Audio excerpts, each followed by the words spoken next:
Duarte, nosso candidato, doutorando, professor Bruno, professor Bachur. Acho que agora estamos apenas aguardando um Chita.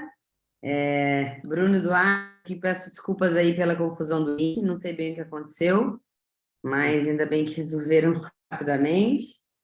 Obrigada por terem feito essa pequena alteração. Tudo bem com você, Bruno? Tudo ótimo, tudo ótimo. Prazer estarmos juntos. Deixa eu só até dizer, o Prazer. Murichita está conosco, tá? Eu acho que ele não está Laura, tô aparecendo na aqui. tua tela aí. Ah, Ricardo, não tinha te visto. Tudo bem? Não apareceu para mim. Oi, Ricardo, tudo bem? Tudo bem, Laura. Maravilha. Desculpa a confusão, Ricardo, do área do link, mas Imagina. deu tudo certo, né? Tudo Que certo, tudo bom. certo. Imagina. Que bom vê-los, que bom vê-los. O Duarte fez uma super banca, muito legal. Eu queria propor, se todos concordarem, Duarte, o seguinte: você faz uma apresentação entre 15 e 20 minutos e a gente poderia fazer uma arguição em bloco, até por causa desse atraso. Eu acho que a gente faria, no protocolo do IDP, a gente faria primeiro o professor Bruno Miragem, depois o professor Ricardo Morichita e, por fim, o professor João Bachu. E aí, depois o Duarte, todos os comentários de uma vez. Vocês estão de acordo com esse procedimento? Perfeitamente. Eu também, perfeito. Maravilha. Então, perfeito. Então, Duarte, eu queria, então, dando início aqui à sua banca, por favor, passo a palavra para você. Você tem entre 15 e 20 minutos. Não precisa entrar em todos os detalhes, porque os professores já leram a sua tese. Eu queria agradecer imensamente essa banca espetacular. Então, mais uma vez, professor Murichita, professor Bruno Miragem, professor Bachur, é um prazer muito grande tê-los conosco nesse momento tão importante.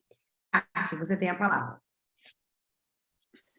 Primeiramente, bom dia a todos e todas. É um prazer imenso apresentar esse trabalho de conclusão, né, da tese, a minha tese sobre acesso à educação básica para pessoas com deficiência na rede de ensino pública municipal de São Luís, para o título de doutor em Direito Constitucional pelo Instituto Brasileiro de Ensino, Desenvolvimento e Pesquisa. Foi uma grande honra poder contar com a orientação da professora Laura. Muito obrigado, professora, pela sua compreensão, pela sua sensibilidade, pelo seu direcionamento. Agradecer ao professor Paulo Bachur, agradecer meu querido amigo professor Bruno Miragem, professor Ricardo Morichita, enfim, a presença de todos vocês aqui muito me honram, me orgulham e engrandece muito esse trabalho.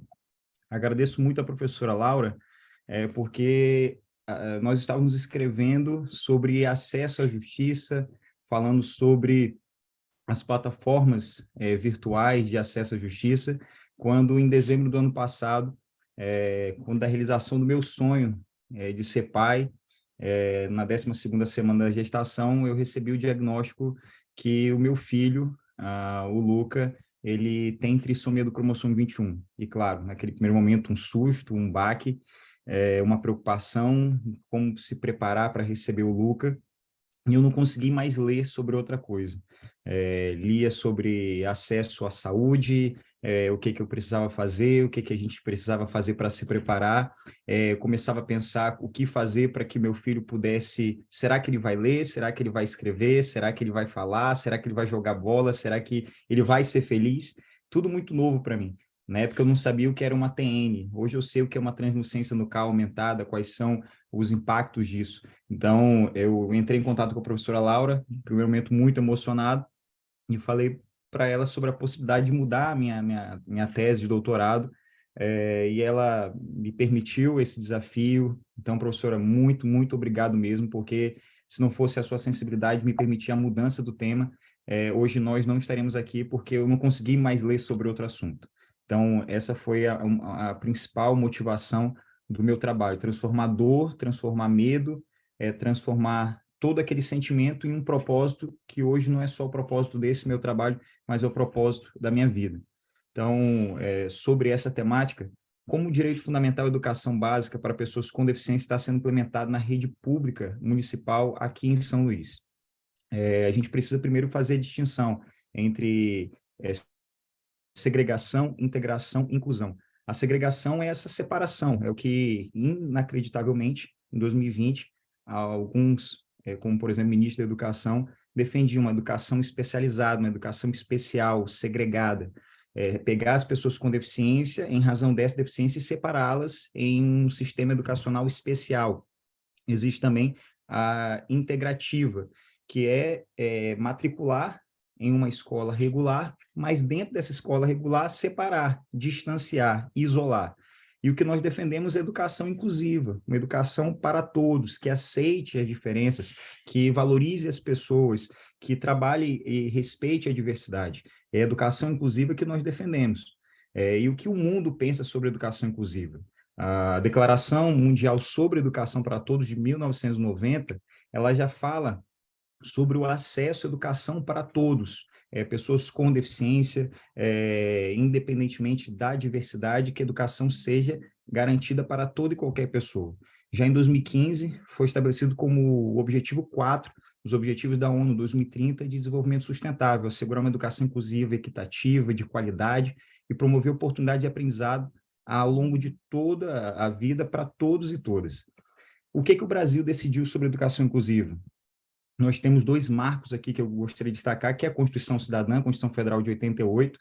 A Constituição Federal de 88, no seu artigo 6º, estabelece que a educação é um direito social fundamental. Na mesma Constituição de 1988, no artigo 208, inciso 3, garante que a educação ela tem que ser inclusiva, uma educação especial, mas dentro do ensino regular, uma educação que respeite as diferenças, ou seja, na própria Constituição Federal de 88, na Carta Magna, na Constituição Cidadã, se estabelece que a educação ela tem que ser inclusiva e, preferencialmente, no ensino regular. Em 2015, nós tivemos a Lei Brasileira de Inclusão, o Estatuto da Pessoa com Deficiência, que ratificou o direito da pessoa com deficiência, assegurar à pessoa com deficiência uma educação inclusiva em todos os níveis de aprendizado. Quais foram os requisitos básicos para um sistema de ensino plenamente inclusivo? Quais são esses requisitos? Nós temos aqui no artigo 28 do Estatuto da Pessoa com Deficiência todos esses requisitos. Eu, em razão do tempo, não vou fazer leitura do artigo 28, mas posso trazer aqui como exemplo o direito de participação dos estudantes com deficiência, das suas famílias, demais envolvidos nas diversas instâncias de atuação da comunidade escolar, inclusive decisórias. No momento da decisão, o acesso à pessoa com deficiência em igualdade de condições a jogos e atividades recreativas, esportivas e lazer. E por que eu destaquei esses 2 pontos? Porque na pesquisa que nós fizemos, ouvindo mais de 725 pessoas, nós percebemos que nenhum desses pontos eles são garantidos na prática aqui na rede de ensino pública municipal de São Luís. E por incrível que pareça, em pleno 2022, pleno século XXI, retroceder é possível? Inacreditavelmente sim. Em 2020, no governo que agora finda, o governo Bolsonaro, a nova Política Nacional de Educação Especial, equitativa, inclusiva e com aprendizado ao longo da vida, apesar dessa frase parecer bonita, esse decreto, o decreto 10.502 de 2020, ele defende uma segregação, defende a escola especial, ele defende a separação. E, por incrível que pareça, o ministro da Educação, à época, afirmou que as pessoas com deficiência, elas atrapalham o ensino regular, atrapalham o aprendizado.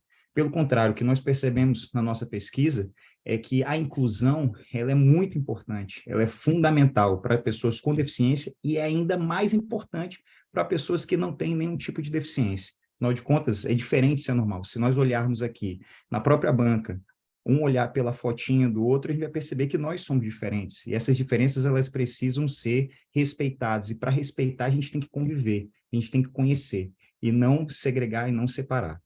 Da implementação do sistema de educação inclusiva na rede pública no ensino do município de São Luís. Nós fizemos uma pesquisa, ouvimos 725 pessoas, foram 190 responsáveis, 410 professores, 105 profissionais de apoio, 20 diretores. E fizemos os seguintes questionamentos. A escola garante condições de acesso, permanência, participação e aprendizagem com o objetivo de eliminar barreiras e promover a inclusão plena dos estudantes com deficiência? 26% afirmaram que sim, 74% afirmaram que não. Existe projeto pedagógico para atender as características dos estudantes com deficiência de forma individualizada? 26% afirmaram que sim, 74% afirmaram que não. Nas pesquisas voltadas para o desenvolvimento de novos métodos e técnicas pedagógicas, consta eixo para a educação inclusiva? 43% afirmaram que sim, 57% afirmaram que não. Nas pesquisas voltadas para o desenvolvimento de novos métodos, como eu disse, 43% afirmaram que sim, 56% afirmaram que não. A escola segura a participação dos estudantes com deficiência, de suas famílias e demais envolvidos nas diversas instâncias de atuação da comunidade escolar, inclusive nas decisórias? 38% afirmaram que sim, 62% afirmaram que não. A escola adota práticas pedagógicas inclusivas pelos programas de formação inicial e continuada de professores e oferta formação continuada para o atendimento educacional especializado? 66% afirmaram que não. E isso são dados que geram bastante espanto, porque não adianta também matricular se aquele profissional não está preparado para receber o aluno.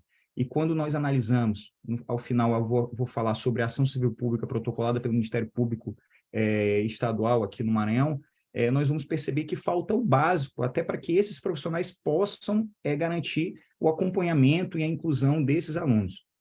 Existe preocupação com o real desenvolvimento dos estudantes com deficiência, de modo a permitir decisões futuras sobre o acesso à educação superior e educação profissional e tecnológica em igualdade de oportunidades e condições com as demais pessoas? 75% afirmaram que não, que isso não existe. A escola oferece acesso da pessoa com deficiência e igualdade de condições, por exemplo, acesso a jogos, atividades recreativas, esportivas, de lazer, que são formas de integrar os alunos e fazer com que essas diferenças elas sejam mais possíveis de serem convividas e conhecidas? 79% afirmaram que não, que isso não existe. O tema educação inclusiva é debatido nos conteúdos curriculares? 56% afirmaram que não, 44% afirmaram que sim. A escola disponibiliza profissionais de apoio escolar aos estudantes com deficiência? 59% dos entrevistados afirmaram que não existe nenhum tipo de acompanhamento. A escola cobra, e aqui eu chamo a atenção para esse dado, porque a gente está falando de escolas públicas municipais, e 96% dos entrevistados afirmaram que não, que em nenhum momento foi cobrado nenhum tipo de taxa. Mas 4%, apesar de ser um percentual pequeno, 30 participantes, afirmaram que em algum momento foi cobrado alguma taxa, alguma mensalidade, alguma anuidade, algum valor para que seu filho com deficiência na rede pública municipal, na capital do Maranhão, pudesse ter acesso a um mínimo de processo de ensino e aprendizagem. Quais são as notas que nós levantamos aqui em razão desses quesitos?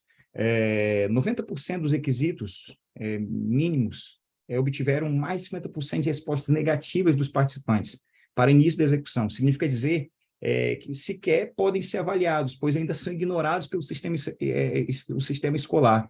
Eu estou falando aqui de um período onde já existem vários marcos legais, leis municipais, estaduais, federais, pactos internacionais, e ainda assim, 90% dos requisitos mínimos básicos, 9 entre 10, tiveram resposta negativa.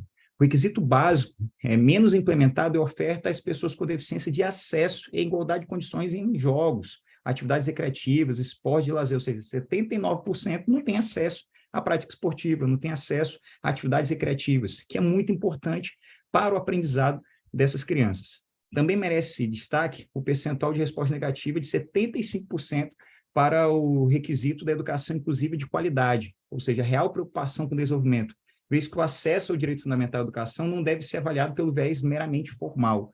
Não obstante, o percentual de 4%, como já destaquei, 30 participantes, em algum momento tiveram alguma taxa, alguma cobrança para que pudessem ter acesso à rede pública de ensino municipal em São Luís.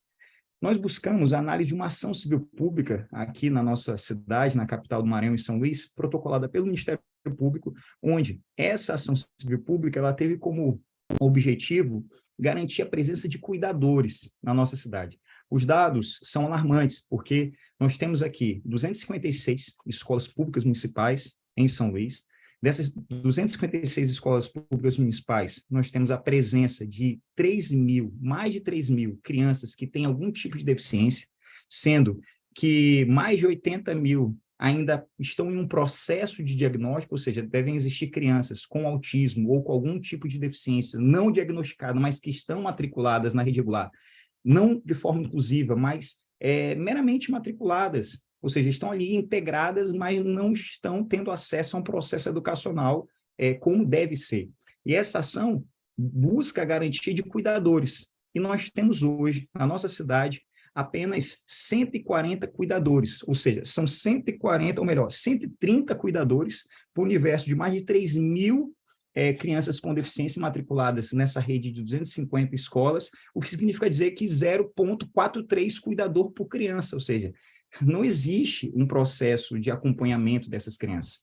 E o que essa ação civil pública, protocolada pelo Ministério Público do Maranhão, identificou é que foi feito um concurso para cuidador, onde eram 450 vagas. Dessas 450 pessoas, apenas 130 se mantêm resistentes a trabalhar com esses cuidados, e muitos desses desistiram. Esses que desistiram pelo fato de ter baixo salário, ou seja, o salário pago por cuidador é de um salário mínimo, não tem sequer EPI, equipamento de proteção individual, ou seja, falta o básico, falta o fundamental, e é por isso que a gente percebe que não há um processo educacional eficiente aqui na rede pública municipal. Destacando um pouco mais sobre essa ação, a gente percebe que a judicialização em questão, ela não traz aí uma solução integral estratégica, pois os interesses relacionados à educação inclusiva são complexos e relevantes, de modo que não se mostra apropriado que a solução seja feita por meio de decisões judiciais. Nós pegamos aqui, das várias entrevistas, um relato de uma mãe, e é muito importante o destaque, afinal de contas, nada sobre nós sem nós, e aqui nós trazemos o relato de um caso concreto. Uma mãe afirma: a escola funciona como um passatempo para o meu filho. Meu filho só chegou onde chegou até agora porque eu corro atrás por fora. Tento em casa, pesquiso muita coisa na internet para ele fazer, mas é pesado demais. É difícil demais porque chego do trabalho cansado. Então, a gente percebe que há um esforço individual muito grande por parte dos familiares. Tem relatos também que me chamaram muita atenção de mães que largaram o trabalho para poder servir de acompanhante para o filho dentro da escola, para poder integrar, incluir melhor o seu filho, mas não é o que deve ser, porque aquela mãe ela não tem a formação adequada. Então, quais são as conclusões que aqui eu trago? A educação inclusiva faz parte do principal compromisso internacional atualmente firmado na Agenda ONU 2030, está lá no objetivo 4. A Constituição Cidadã, a Constituição Federal de 88, traz como um marco político democrático e garante o direito à educação para todos, isso como um dever do Estado. O acesso à educação básica é uma garantia constitucional e também legal, caracterizada como um direito fundamental da pessoa com deficiência. Logo, um sistema escolar inclusivo, pleno, pressupõe o efetivo cumprimento das exigências já positivadas no artigo 28 do Estatuto da Pessoa com Deficiência, Lei 13.146 de 2015. O novo Plano Nacional da Educação Especial 2020, instituído pelo Decreto 10.502 de 2020, se opõe aos esforços para garantir o acesso à educação inclusiva. É um verdadeiro retrocesso. Por sorte, o PSB ingressou com uma ação, está no Supremo, para suspender os efeitos desse decreto. Ações isoladas não terão a capacidade de transformar o sistema, embora muitas crianças consigam, com muito esforço, se desenvolver de forma autônoma, com a ajuda da família, dos pais. É necessário um olhar coletivo, experiente e principalmente acolhedor, com base nas diretrizes pensadas para a política pública de educação inclusiva plena. A minha proposta de intervenção aqui se dá de uma forma muito, a meu ver, viável, porque é óbvio que desde 1948 já se fala do respeito do homem para com o homem, a dignidade da pessoa humana. Mas, apesar de todo esse arcabouço legal, como já destaquei, na prática a gente não vê isso acontecer. E a minha proposta é que, analisando a realidade de São Luís, com 256 escolas, essas escolas estão distribuídas em 7 núcleos: no Anil, no centro, na cidade operária, no Coroadinho, na área Itaquibacanga, na zona rural, na área Turu, Bequimão. E eu proponho aqui que sejam criadas 2 frentes de atuação, com escolas pilotos. Uma escola piloto, uma escola que seria referência em cada núcleo desse, em cada região dessas 7 que eu destaquei. Seriam escolas que inicialmente teriam todo o padrão de inclusão escolas regulares, não estou falando em escolas especiais, mas escolas que respeitariam todos os textos legais, federais e internacionais. E após essa implementação, que pudesse ser feito um diagnóstico para avaliar como essas escolas estão funcionando e, consequentemente, a curto, médio e longo prazo, expandir para todas as 256 escolas públicas municipais de São Luís. Existe uma frase, um pensamento defendido pela Nairi, que é reitora da Universidade de Oxford, na Inglaterra, que ela diz que um governo que não elenca prioridades é um governo condenado ao fracasso.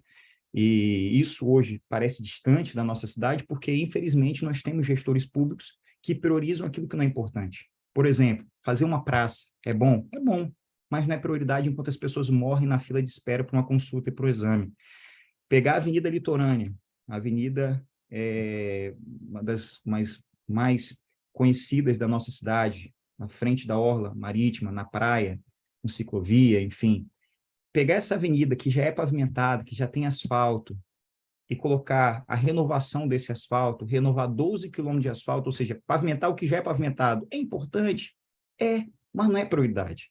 Enquanto crianças perdem essa oportunidade de aprender, perdem o acesso à educação, que é a única forma que essa criança vai ter de se desenvolver, de ler, de escrever, de se formar para ser inserida a longo prazo no mercado de trabalho.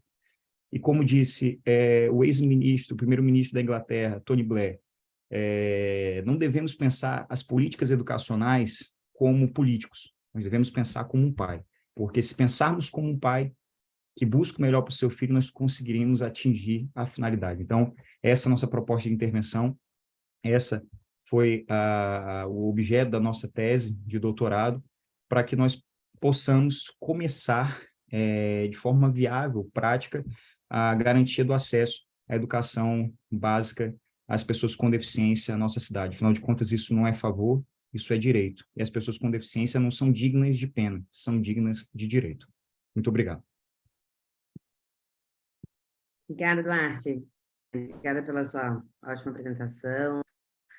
E eu já passo a palavra, sem mais delongas, para o nosso querido professor Bruno Miragem, a quem agradeço novamente pela participação. Por favor, Bruno.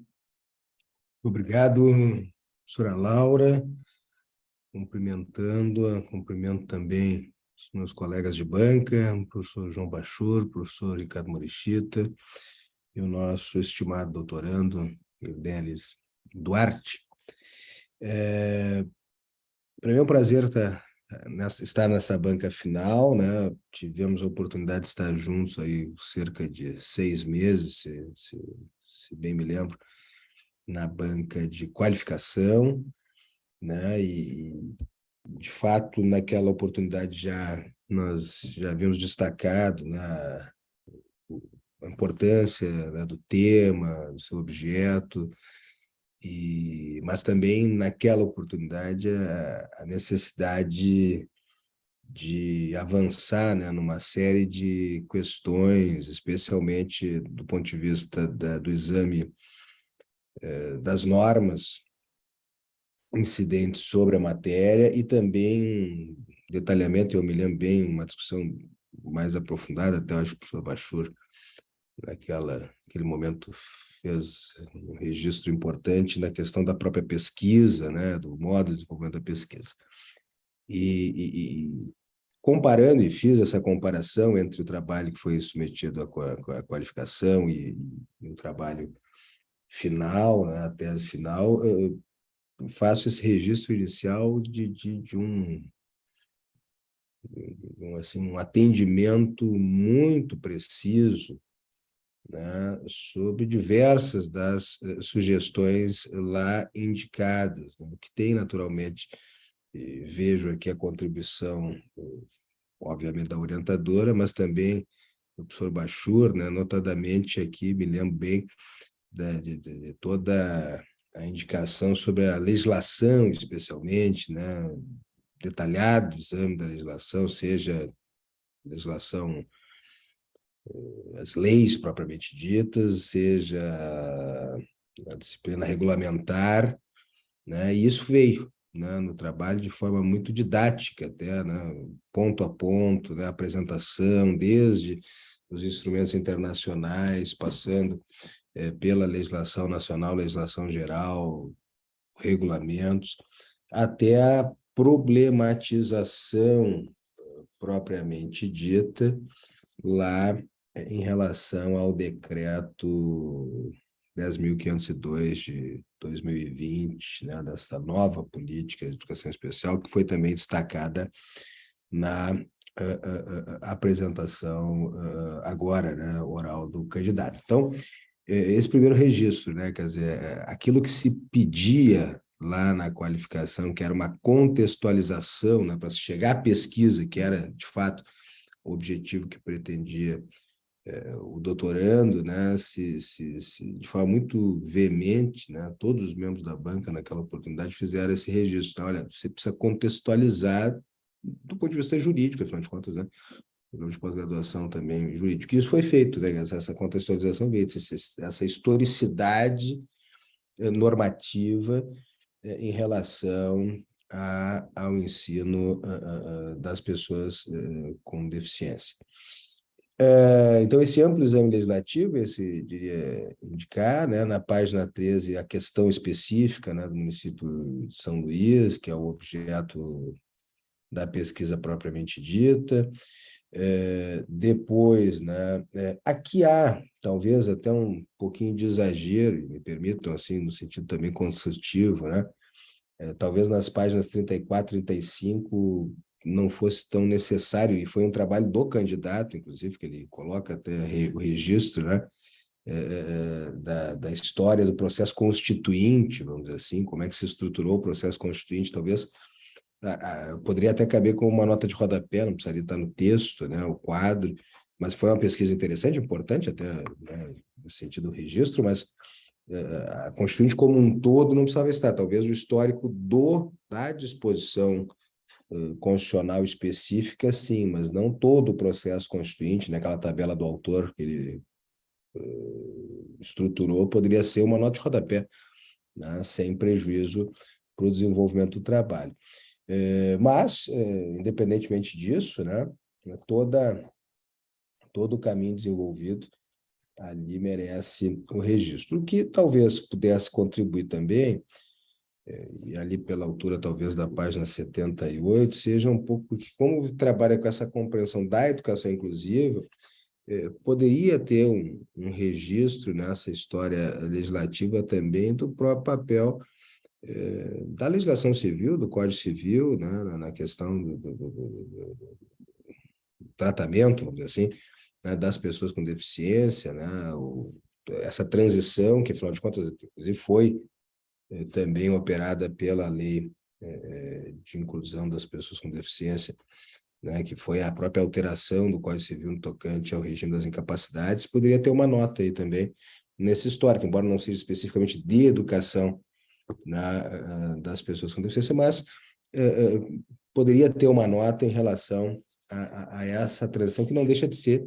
né, e o candidato coloca isso em algumas oportunidades, uma evolução, né, de mentalidades, dando uma ideia de história das mentalidades, que sabe assim, né, também essa transição que a própria legislação civil operou.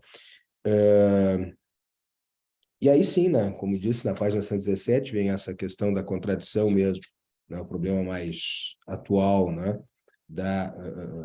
do decreto, portanto, da norma regulamentar com a legislação, e notadamente com a Lei Brasileira de Inclusão, né, essa contradição com a lei depois vai ser abordada na própria examinação direta de inconstitucionalidade, talvez aqui pudesse também, né, ter alguma reflexão sobre exatamente o fundamento da própria ADI 6590, né, que é exatamente a ideia da ultrapassagem, talvez o principal argumento do princípio da reserva legal, né, mas, para além disso, não só o princípio da reserva legal, mas o próprio candidato faz uso refere 2 ou 3 oportunidades, a inconstitucionalidade e inconvencionalidade, eu acho que essa é a expressão que usa, mas, ou seja, contrariedade à convenção ou a convenções internacionais que o Brasil é parte, né, talvez um enfoque ali pudesse ser também bastante positivo. No tocante digamos assim, a chave uma das chaves da argumentação da tese diz respeito justamente a essa contradição entre os três sistemas, né? Que a ideia de inclusão que se contrapõe à noção de educação especial e a de integração que segrega, né? E nesse aspecto, aí já entrando na contribuição efetiva, né, da pesquisa de campo, né, que é uma pesquisa interessantíssima, eu quero dizer, é que eu percebo claramente aqui houve um esforço enorme para incorporar, né, as sugestões e críticas que foram, né, amigas, mas numerosas por ocasião da qualificação, e isso veio, né, de forma muito presente na pesquisa, né, no instrumento. Mas eu faria duas observações, né, e observações, de novo, absolutamente construtivas.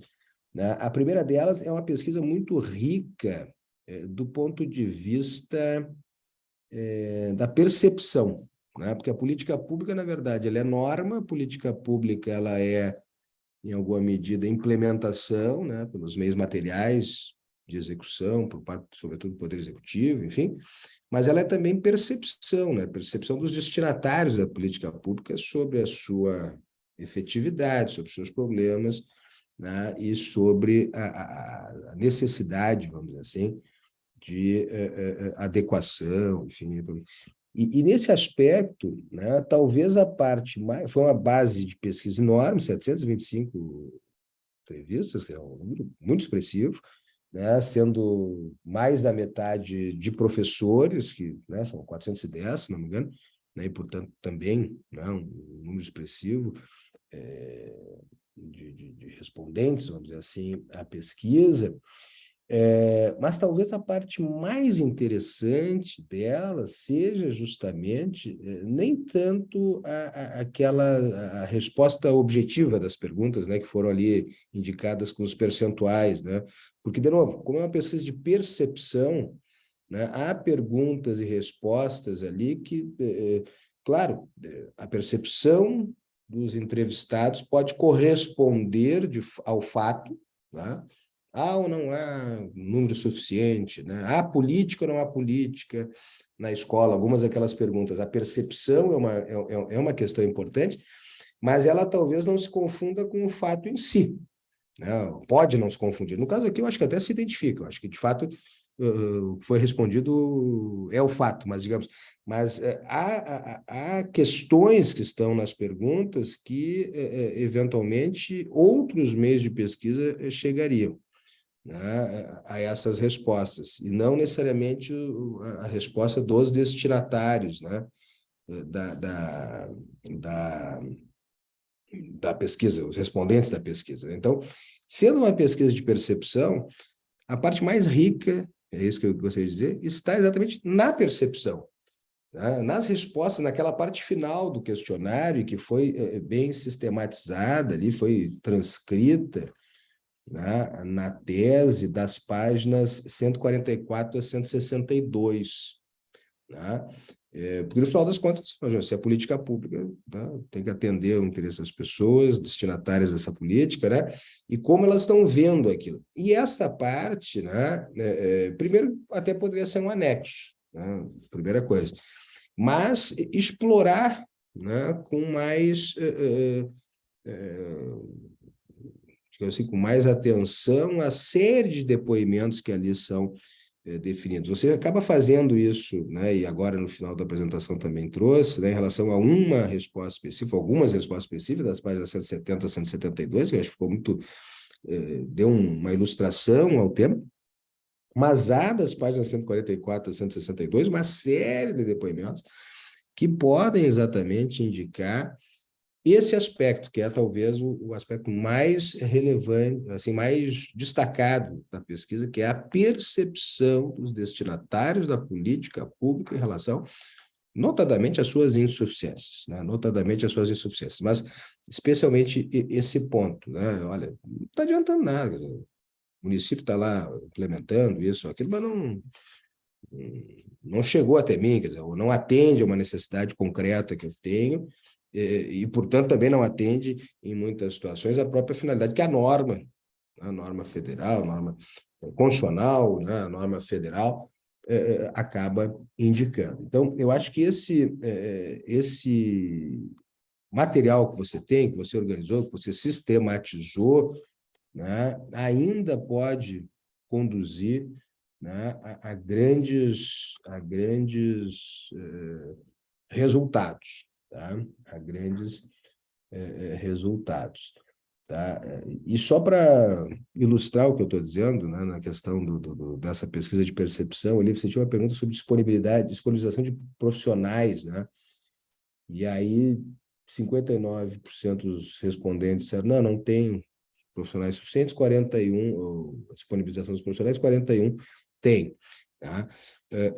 E lá, quando você faz aquele exame, que é interessante também, nesse sentido faço o registro elogioso, da ação civil pública, um dos argumentos fundamentais ali, dentre outros, né, é exatamente, e que, aliás, é uma crítica recorrente em matéria de política pública, dizer o seguinte, olha, a questão relativa à jornada de trabalho, né, dos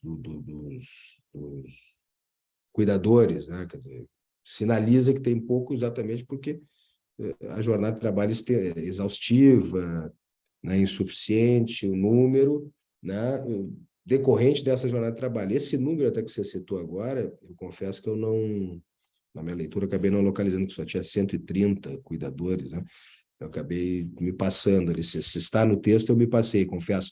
Mas é intuitivo, né? Exatamente pelos dados que a ação civil pública traz. Olha, jornada de trabalho exaustiva dos cuidadores, né? Portanto, num número insuficiente. Então, essas seriam, digamos assim, as minhas considerações sobre o trabalho em si, mas fazendo esse registro, olha, há aqui um trabalho, né, muito bem desenvolvido e com uma evolução em relação, né, e o cumprimento, né, do que foi indicado lá no final, na banca de qualificação, assim, muito preciso.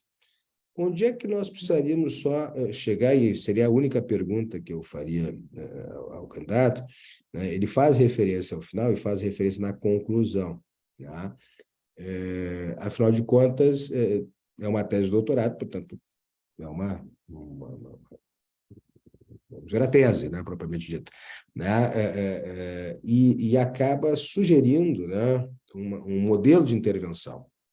Esse modelo de intervenção, né, que vem na conclusão, só na conclusão, talvez pudesse ter vindo um pouquinho antes.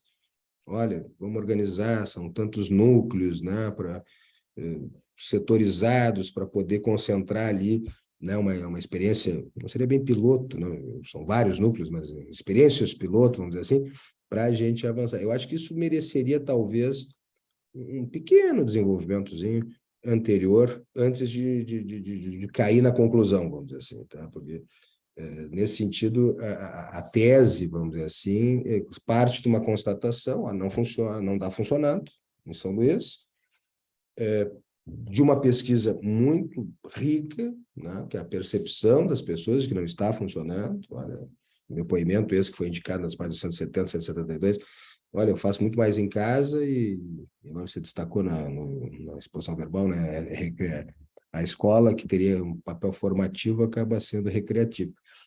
Porém, a tese, vamos dizer assim, olha, precisa intervir nisso. Intervir como? Olha, experiências piloto, escolas, etc.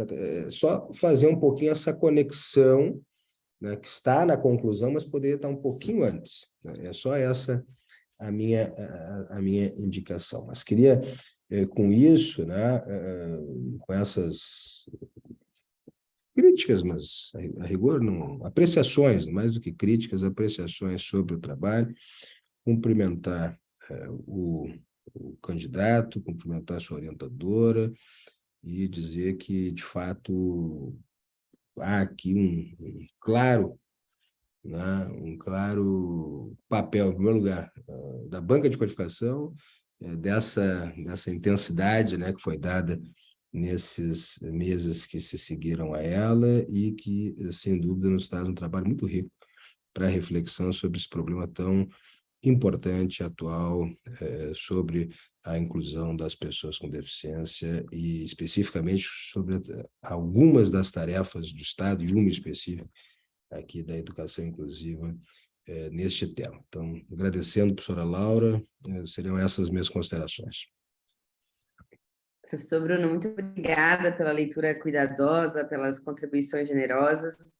Certamente vão ser muito úteis aqui para o Duarte, para o trabalho.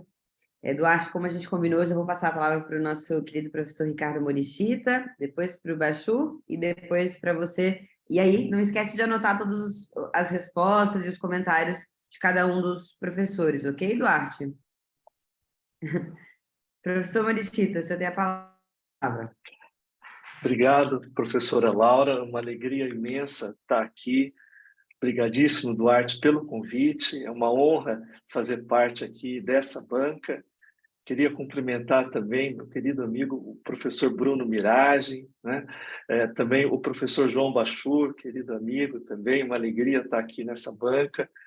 E, Duarte, eu vou ser bem direto. Eu fiz algumas anotações aqui, depois eu lhe encaminho, né? Primeiro, quero lhe dizer que eu gostei muito do seu tema, gostei especialmente dessa motivação, por isso que me sinto tão privilegiado em fazer parte dessa banca e ter tido a oportunidade de ler a sua tese e, portanto, trazer várias reflexões. Eu gostei da pergunta de pesquisa, gostei do desenvolvimento, a maneira como você trouxe a estruturação normativa, como você trouxe os vários incidentes que ocorreram ao longo dessa jornada pela inclusão da pessoa com deficiência no âmbito da educação básica. Gostei bastante também, como o professor Bruno Birage bem apontou, da pesquisa que foi realizada, sobretudo dessa parte de percepção, das falas, né, que você trouxe para esse trabalho, de maneira que foi bastante prazeroso fazer a leitura de todo o seu trabalho e também bastante instigante fazer essa leitura. Eu não tenho nenhuma pergunta em especial, mas a leitura da sua tese, e bons trabalhos são assim, permitiu que eu fizesse várias reflexões que eu queria compartilhar com você e depois também lhe ouvir. Como eu fiz algumas pontuações, para ficar mais simples para você, eu vou aproveitar cada uma dessas pontuações para trazer talvez o que seja a reflexão que mais me interessou nesse seu trabalho.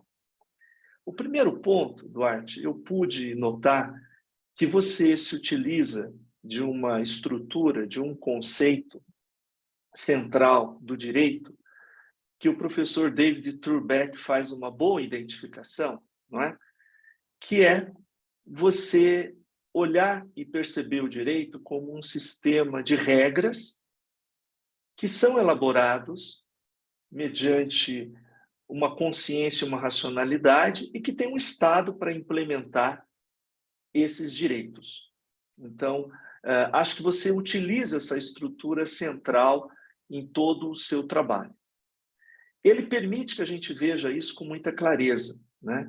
Toda a descrição normativa que você faz do conjunto normativo a ser aplicado, né? Ele é muito grande, ele é preciso, está muito bem estruturado.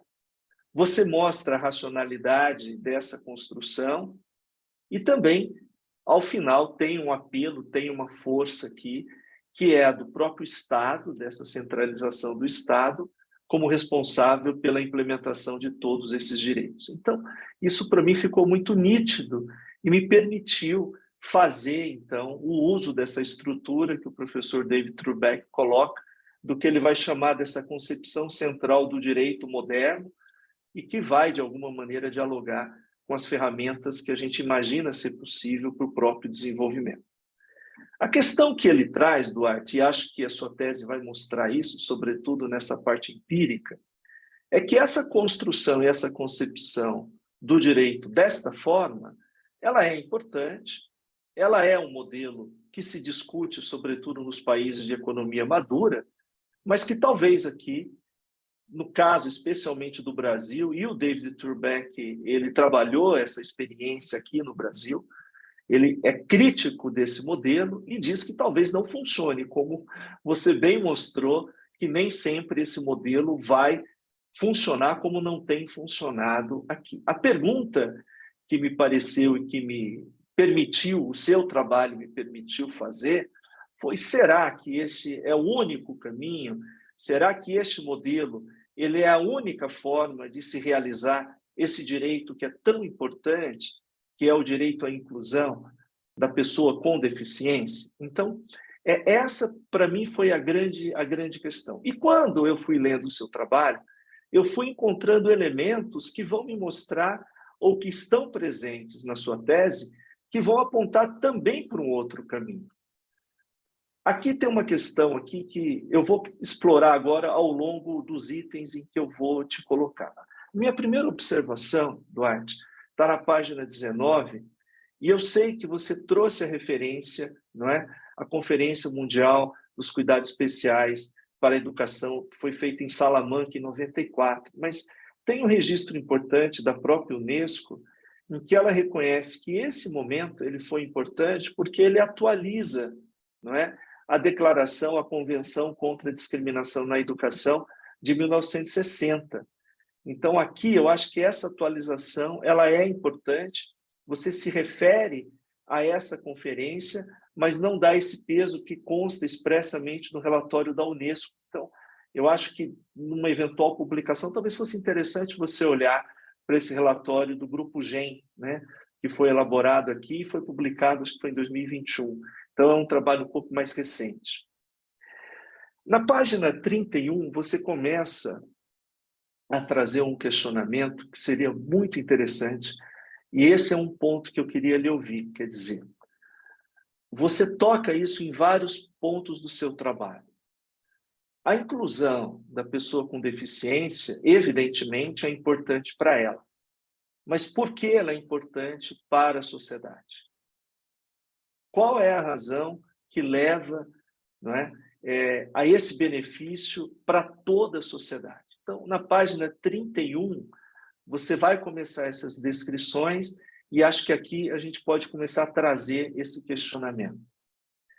Na página 90, você traz o Cury, que traz uma reflexão que é da maior grandeza possível para a discussão do seu trabalho, quando ele traz uma constatação de que a educação inclusiva ela não se efetivou na maioria dos países que sofreram a colonização. Aqui há uma discussão que é bastante profunda e que talvez ajude a mostrar como é difícil essa percepção que a inclusão da pessoa com deficiência, evidentemente, é importante para ela, mas é fundamental para toda a sociedade. E como é difícil, e nessas sociedades que passaram por um processo de colonização e que tiveram uma cultura escravagista muito forte, que consideram pessoa como coisa e não como pessoa, como é difícil ter uma dimensão e, portanto, os efeitos de uma política de inclusão, de uma educação com inclusão, especialmente das pessoas com deficiência. Como escapa a percepção da sociedade a importância dessa política para toda ela, quando ela passa a considerar a pessoa como pessoa e não como coisa, e não apenas na sua produção ou não apenas na sua materialização produtiva. Aqui, na página 90, quando você traz o Cury, começa a ter um processo, uma oportunidade muito interessante que a sua tese descreve, mas não aprofunda, né? Na página 91, você traz aqui uma contribuição do Carvalho, que é muito importante, eu não sei se é do ou da Carvalho, né? Eu não sei se é mulher ou não, mas eu estou fazendo essa referência aqui. Ele, entre aspas, diz: desenvolvendo-se a consciência de que somos diferentes uns dos outros e de nós mesmos, porque evoluímos e nos modificamos. E aqui é uma questão em que depois você diz, abrange a todos os alunos, né? A escolha permite que cada um viva a sua diferença, as necessidades individuais e as necessidades de todos, sem rejeição e com acolhimento. Isso é uma frase muito bonita, mas que vai nos dando conta de uma questão que me parece importante. Eu tenho um conjunto normativo, Duarte, que é aplicável.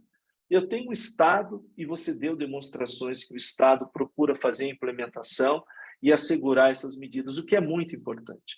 Mas a pergunta central é por que a sociedade rejeita ou a sociedade tem dificuldade em conceber e trabalhar com essa política de inclusão. E acho que aqui você traz uma oportunidade de se trabalhar os outros elementos da construção desses valores pela sociedade. Ele é importante para todos, ele é importante principalmente para todos os alunos, aqueles que não são ou não estão nessa condição de pessoa com deficiência. É mais importante e é tão importante para eles como para todos. Agora, por que nós temos essa dificuldade? Por que esses valores eles não são trabalhados, né? Ainda na página 91, tem aqui uma discussão que o Rodrigues coloca, que ele diz que essa política de inclusão ela organiza e promove um conjunto de valores e práticas que procuram responder a uma situação existente problemática de insucesso, seleção precoce ou abandono escolar. Promove a heterogeneidade em lugar da homogeneidade, a construção de saberes, em lugar da sua mera transmissão, a promoção do sucesso para todos, em lugar da seleção dos academicamente mais aptos, e a cooperação, em lugar da competição. Esse é um elemento importantíssimo, porque ele está falando, portanto, de uma mudança do próprio conceito do que nós esperamos da educação e da maneira pela qual nós trabalhamos com a educação.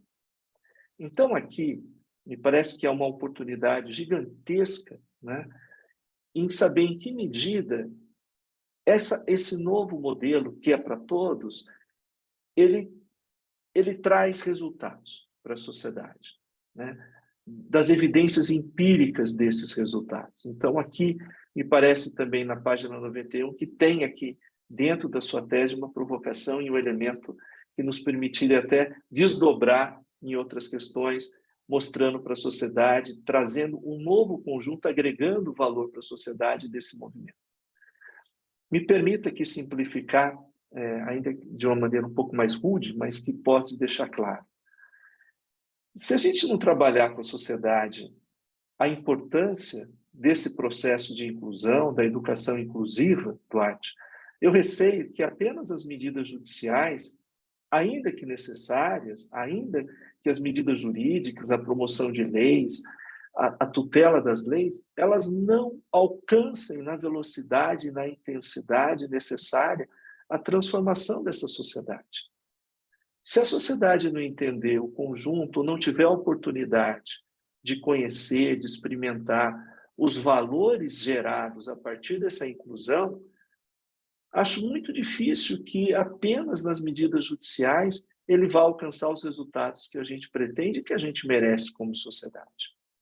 Então, para além deste modelo, do próprio conceito, do que vem ser esse direito, de como ele poderia ser aplicado apenas com essas ferramentas, me parece muito interessante essas considerações que você trouxe na sua tese, nessas falas, mas que acabou não tendo esse desdobramento, né?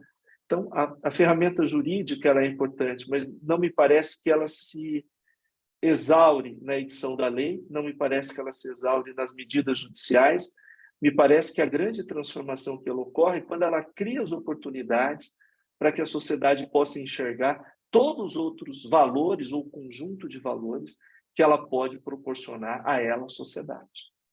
Bom, na página 93, quando você fala da Política Nacional da Educação Especial, da Educação Inclusiva, você fala das diretrizes, aqui me parece que há questões estruturais fortíssimas, né? Então, até quando a gente pensa hoje nas ações civis públicas, nas ações coletivas, a gente nota que as medidas estruturais são da maior valia possível, porque simplesmente uma obrigação de fazer pontual ela é insuficiente a endereçar o tamanho da complexidade que nós temos hoje para a implementação dos direitos. Então, nessa página 93, vai nos dando conta dos problemas estruturais que tem as discussões da educação inclusiva, né? Na página 100, e é muito bonito porque você traz textualmente a inclusão como um movimento educacional nessa fala do Paulo Freire, né? Que diz que é um movimento educacional, mas é também social, é também político. Então, me parece que essa dimensão política, essa dimensão social, ela pode ser trabalhada a partir da dimensão jurídica, né? E acho que aqui há uma oportunidade imensa para construir com a sociedade o ganho que ela tem com a inclusão de todos, especialmente das pessoas com deficiência em todo esse processo educacional. Quando ele mostra que a diferença, né, tem uma frase do Boaventura no livro que ele publicou na pandemia, que ele diz: nós temos direitos a ser diferentes quando a igualdade, quando essa suposta igualdade, ela nos prejudica, e nós temos um direito à igualdade quando a diferença também nos prejudica. Então, há uma concepção que se constrói desde Paulo Freire da importância desse movimento, mas no final ele não é apenas jurídico, ele tem uma densidade, ele tem um espaço, uma oportunidade para ser trabalhado na perspectiva social e política, né? Na página 102, eu entendi a expressão que você utilizou e acho que ela é, sim, odiosa, mas aqui eu acho que é uma oportunidade. Você diz que a discriminação ela é odiosa, né? Quando as escolas particulares elas resistem à educação inclusiva. Mas aqui, Duarte, há uma oportunidade, aqui foi o gancho que nos permite questionar o porquê que a escola ela resiste tanto. Será que é um movimento unicamente da escola particular ou isso é um reflexo dela, é um reflexo da própria sociedade? Na página 103, quando você bem traz a citação do Bourdieu e do Passeron, você vai dizer que a escola ela é reprodutora da ordem social. Por que uma escola particular rejeitaria a inclusão? Porque ela está reproduzindo uma ordem social, ela está reproduzindo um sentimento e uma percepção da sociedade. E como é que você vai mudar a percepção dessa sociedade se não houver uma inclusão, sobretudo de natureza política e social, se a intervenção do jurídico não se der na sociedade também como uma oportunidade de repensar e rediscutir os valores? Na página 105, você citando Veiga, você diz expressamente que o projeto pedagógico são práticas sociais, coletivas. Como é que a gente vai trazer a inclusão se a inclusão não é tema? Ela é vista apenas como obrigação decorrente de lei, quando não se cria e não se agrega valor à inclusão para toda a sociedade. Então, são essas as oportunidades que você vai trazendo, e você vai trazendo na citação dos autores, que parece evidenciar, mas que talvez pudesse ter um aprofundamento, ou pudesse ter uma reflexão que a sua tese proporciona, né? Então, acho que aqui vem uma discussão que é como é que você vai pactuar com a sociedade esse conjunto de valores? Como é que você vai abrir espaços para as práticas das ações humanas que podem ser reconhecidas e valorizadas pela sociedade e pela comunidade? Esse sentimento de pertencimento, de solidariedade, de satisfação, quando ela vê a possibilidade de incluir a todos, inclusive ela mesma, com as suas próprias diferenças. Então, me parece que essas oportunidades elas ocorrem a todo momento, mas você cita, mas você diz que é importante, mas perde a oportunidade de detalhar e de trazer, sobretudo na parte final, quando você fala do projeto piloto, quando você fala do diagnóstico. Então, isso me parece uma oportunidade para pensar e que a sua tese proporciona essa avaliação. Na página 111, você fala do caso do SECAD. Aqui, eu fiquei com a dúvida, quer dizer, quando é que ele foi criado, né? Quais foram as realizações que o SECAD trouxe e quais foram as atividades. Então, aqui há um conjunto de dados empíricos que poderia estar presente para que depois você pudesse fazer a afirmação do retrocesso que representou o SECAD. Eu imagino que você tenha isso, tenha vivido isso, tenha essa informação no âmbito da sua experiência, mas não está na tese. Então, me pareceu um pouco apressado a afirmação que a simples extinção per se já trouxesse toda essa carga negativa. Eu imagino que você tenha razão, mas eu não vi esses elementos aqui. Como é uma afirmação forte, acho que esse cuidado talvez fosse interessante. Na página 111, quando você fala da extinção, né? Na página 124, você faz todo o trabalho do princípio da proibição do retrocesso, que eu absolutamente concordo, mas aqui há uma oportunidade. Quando você fala da proibição do retrocesso, quando você traz os dados fáticos, os dados empíricos, que mostram o que ele provoca na vida das pessoas, eu imagino que a densidade dele muda completamente, né? Mas não há nenhum problema de que apenas o suporte teórico possa fazer isso.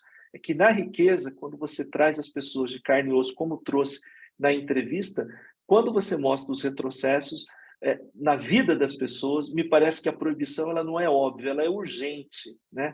Ela é imperiosa, porque isso prejudica, isso diminui a qualidade, a dignidade na vida das pessoas. Então, esses eventos empíricos, quando você traz para alicerçar a afirmação e a proibição, que é tão forte, me parece que ganha uma outra densidade, sabe? Bom, nas páginas 136 e 143 tem os resultados das pesquisas. Aqui, Duarte, acho que tem uma oportunidade muito grande. Eu vi que você fez a pesquisa, os resultados são excelentes, quer dizer, do ponto de vista acadêmico, quer dizer, ele proporciona várias análises, e aqui talvez tenha uma oportunidade de você trazer algumas análises para cada um deles, né? Então, eu coloquei aqui no texto, não vou me alongar mais, depois você pode avaliar essas possibilidades. E eu queria me ater aqui a uma sugestão que depois você traz na sua pesquisa e depois você vai retrabalhar na página 178, que são as atividades recreativas, esportivas e de lazer que proporcionam uma inclusão quase que natural ou como um grande caminho para a inclusão. Quer dizer, das 10 entrevistas, quase 8 afirmaram não haver. Então, isso por si só é gritante o problema, e aí você diz, aqui é onde eu gostaria de trabalhar um pouco com você. Eu concordo com você que há uma falta de gestão e uma falta de vontade política para essa atividade, né? Agora, aqui é onde talvez uma política pública ela fizesse um diagnóstico para entender o porquê que não foi implementado, né? Para além da vontade política, para além da falta de gestão, será que eles não realizaram porque também não faltou outros elementos, né? Desde elementos materiais até elementos culturais suficientes ou de conhecimento para a implementação? Porque a perda com a não implementação dessa metodologia ou dessa possibilidade assim, mais do que lamentável, assim, chega a ser bizarra não lançar mão desses mecanismos para a inclusão. Mas sem entender o porquê em cada localidade ele não foi endereçado e não foi aplicado, me parece que é dar uma solução fácil, mas provavelmente equivocada e sem efeito para uma ferramenta tão poderosa e tão benéfica para toda a sociedade, né? Na página 147 tem um exemplo que eu adorei, eu fiquei assim muito impactado com a entrevista que foi feita. Na página 147, eu não sei se era um pai ou uma mãe de um filho com deficiência que propôs à direção da escola trazer o psicólogo do filho, que acompanhava o filho, para fazer uma roda de conversa com os pais dos outros alunos, porque ele tinha a sensação de que os outros pais viam a presença do filho dele como um dificultador do processo de aprendizado dos seus filhos. E quando eles fizeram essa roda de conversa, essa iniciativa, essa forma de participação, essa forma de inclusão, uma roda de conversa, o quanto foi importante, inclusive, para solucionar dúvidas que são elementares do processo, diante das que as famílias possuíam em todo esse processo de inclusão. Então, aqui, Duarte, eu queria usar esse ponto para a gente fechar. Me parece que, lendo a entrevista de cada um dos participantes, eu fiquei com a sensação, e acho que eu queria te ouvir sobre isso, né? Essa é a minha segunda e única e última pergunta. Se uma implementação de uma lei ou de um conjunto normativo como esse, sem um devido cuidado, sem um devido acompanhamento, será que ele também não traz efeitos negativos? Quando você força a aplicação sem uma estrutura, sem uma preparação, sem um trabalho de implementação, simplesmente se obriga a se realizar, será que ele também não traz impactos muito negativos para aquilo que ele quer proteger? Né? E de outro lado, né? Será que também não é tempo de se olhar para esse processo de implementação, não apenas como uma obrigação que deriva, seja dos instrumentos internacionais, seja da nossa Carta da República de 88, mas também como um processo de transformação social e, sobretudo, né, em ter um planejamento, ter uma gestão que seja adequada para essa implementação e uma gestão que não considere só ferramentas, mas considere pessoas, considere dificuldades, localidades, cultura, costume. Não teria que ter um pouco mais de complexidade para que ele fosse mais real também, né? Então, me parece que aqui, voltando e fechando, portanto, nessa acepção que o Trubeck faz, a gente imaginar uma concepção central do direito como um sistema de regras que foi concebido de uma maneira racional, que o Estado simplesmente se ocupa de, por meio da coação, obrigar e tornar as leis aplicáveis, me parece que o potencial dessa concepção para transformar a sociedade e criar inclusão me parece muito pequeno, desgastado e muitas vezes insuficiente para as necessidades que nós temos. Então, talvez aqui residisse uma reflexão de fundo que só foi possível graças ao trabalho que você fez. Então, para terminar, eu gostei muito da maneira como foi escrita, gostei da estruturação, quero cumprimentar você, mas principalmente a sua orientadora. Laura tem sempre essa grandeza e a sensibilidade de permitir que as pessoas se desenvolvam e dê o seu melhor. E talvez essa seja a grande sabedoria de um processo acadêmico, é permitir que as pessoas dê o seu melhor. E a sua orientadora deu um voto de confiança, ele apoiou, ele permitiu que você entregasse essa tese que eu tenho muita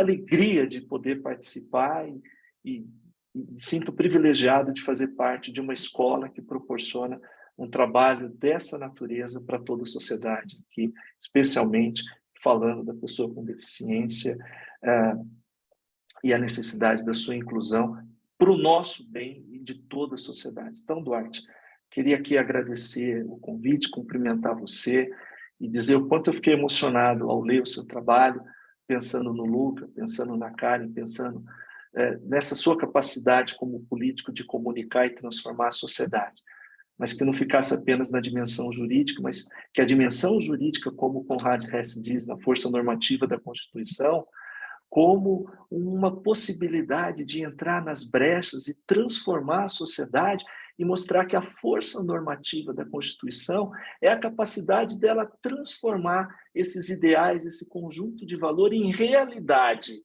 para a sociedade. E como a dimensão da política ela é fundamental para essa transformação, né? Então, com isso, pedindo desculpas aqui por ter me alongado tanto, e mais uma vez agradecendo a professora Laura pelo convite, a você, Duarte, pelo convite, e a alegria de estar nessa banca tão privilegiada, com mentes tão privilegiadas, que a gente aprende tanto, o professor Bruno e o professor João Bachur. Muito obrigado. Cara, nós que agradecemos, realmente o Duarte conseguiu aqui uma banca e tanto, e muito obrigada pela sua arguição tão, eu diria, tão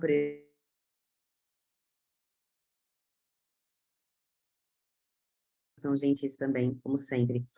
E, bom, então, sem mais delongas, já queria passar a palavra para o professor João Baixo. E depois, Duarte, a gente passa já para os seus comentários. Professor João, por favor.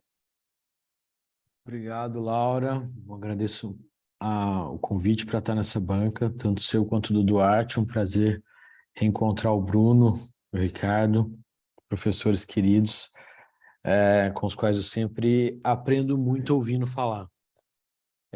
Tem uma vantagem de arguir por último, Duarte, que é assim, muita coisa do que eu ia falar já foi endereçada, né? E também a gente manteve contato desde a sua quali. Então, eu tô confortável de fazer uma arguição bem pontual. Enfim, inicialmente, até antes de falar essa parte, eu queria te dar os parabéns pelo teu empenho. Eu acompanho tanto, você mandou inúmeras versões intermediárias. Não é fácil fazer o campo que você fez, né? A quantidade de entrevista enfim, mergulhar mesmo nesse lado de pesquisa empírica, isso é uma novidade boa na pesquisa jurídica e, enfim, eu acho que isso é muito meritório, né? Fora o desafio pessoal de, enfim, por uma questão pessoal mesmo, mergulhar num tema novo, enfim, e conseguir entender e produzir nesse sentido. Tem um ponto que eu vou reiterar só muito brevemente, eu acho que o professor Bruno Miragem abordou isso de maneira proficiente, mas quando você está se perguntando se tem, de fato, uma política de educação inclusiva na rede, às vezes a gente fica pensando se o survey é o melhor mecanismo mesmo, né? Porque a entrevista, ela pega a percepção subjetiva, né? E, enfim, mas enfim, eu acho que pegar a percepção subjetiva também é uma forma muito meritória de aferir como isso está chegando no beneficiário da política pública, né, nesse usuário. Eu acho que poderia ter também, enfim, uma discussão um pouco maior do lado do gestor público, para ver quais são as dificuldades dele de implementar, embora você tenha mencionado isso. Mas isso é uma parte metodológica que o professor Bruno Miragem já colocou, né? O que eu gostei do ajuste que você fez de colocando a discussão do Supremo, eu acho que esse decreto está incluído no chamado revogaço, né? Então, isso provavelmente deve ser revisto logo mais. Mas o que eu queria te ouvir são basicamente 2 pontos, né? O primeiro é o seguinte: na sua tese, você mostra como a gente tem respaldo legislativo para a educação inclusiva, na Constituição, na LDB, na Lei Brasileira de Inclusão, quer dizer, né, em todos a internacionalização de convenções internacionais das quais o Brasil é signatário. Quer dizer, não é exatamente um problema de ausência de legislação, né? Então, o que eu queria que você refletisse um pouco é sobre essa diferença entre o enforcement da lei, né, que no caso do campo de públicas a gente chama de efetividade ou eficiência da política pública, e o arcabouço legislativo, né, que eu acho que esse é um dos grandes dramas do Brasil, não só na área social, na área da educação, como, sei lá, controle de gastos públicos, processo civil, tudo a gente vê uma diferença muito grande entre o que está na norma jurídica e a implementação, né? E, enfim, mais norma não resolve. Então, era pensar um pouco, você tem uma proposta de aplicação que é criar um grupo e tudo, mas eu me pergunto se essa seria a melhor estratégia, né? E se não seria, enfim, possível cogitar outras formas, né? Uma atuação. Você mencionou que você acha insuficiente, às vezes, a a judicialização. Eu entendo esse ponto de vista, né? A judicialização, ela está sempre estruturada como adjudicação, né? Como aplicar um caso concreto a uma norma geral. Isso em processos coletivos, em problemas sociais e coletivos, nem sempre é suficiente. Então, mas há uma pergunta se o Ministério Público não poderia ter um papel mais ativo na Procuradoria da República, eventualmente com termos de ajuste de conduta, com, né, processos estruturais, quer dizer, se não teria uma forma de forçar um pouco a adoção daquilo que está na lei pelo sistema educacional, né?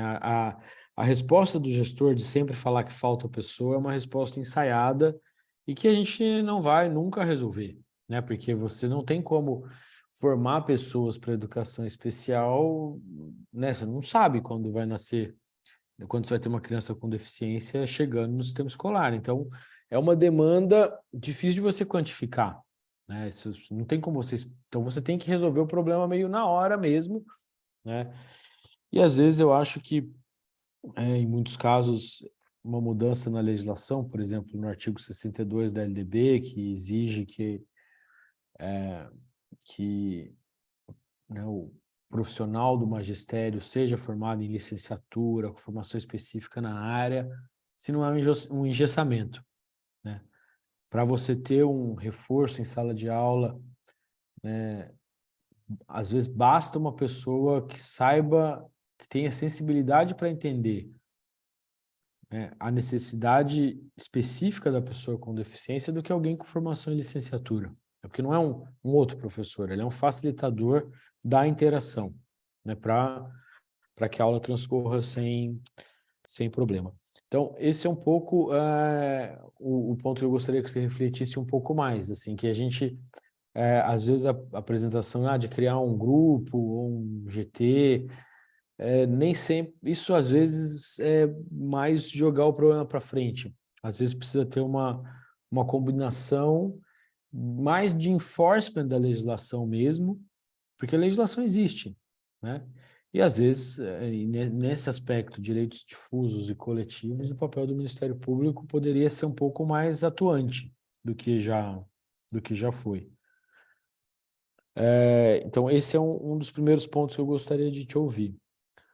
O segundo é se você identificou na sua pesquisa algum ponto de aprimoramento legislativo, né? Que eu acho que isso é um dos aspectos, assim, a princípio parece que a legislação nos cobre, mas eu gostaria de te ouvir se você identificou um ponto em que seria possível, né, não sei, do ponto de vista regulatório, eventualmente condicionar o funcionamento do estabelecimento de ensino a você ter uma acreditação para uma certificação específica para o atendimento de pessoas com deficiência, se você consegue imaginar alguma coisa assim. A gente está numa virada histórica no Brasil em que a gente vai voltar a discutir política pública, vai voltar a poder contribuir um pouco.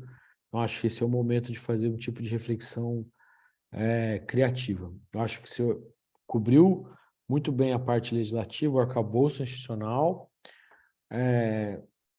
poderia ter dado um pouquinho mais de carga em uma dogmática de direitos fundamentais, assim, um pouco mais de musculatura nessa bibliografia, mas acho que isso você faz para publicação.